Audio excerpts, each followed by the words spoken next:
All right. What about tilapia and catfish? What's wrong with those? Oh, well, you know what? Okay, well, growing up, we did not eat tilapia or catfish. You know, they were considered bottom feeders. So all I recall about, tilapia and those bottom feeders was when I was a little girl growing up in my grandmother's village, and when we had to take out the chamber pot. The chamber pot is what we used to use back in the village to pee and do our number two in.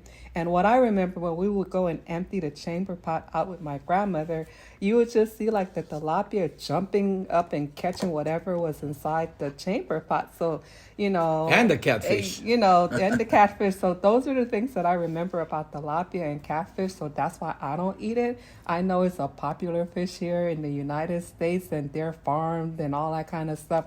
But you know what? I just have flashback and just seeing them jumping up and going for the chamber pot. So yeah, I personally do not eat tilapia and I don't eat But you know what? catfish. In general, I think that Garifuna people do not eat tilapia or catfish.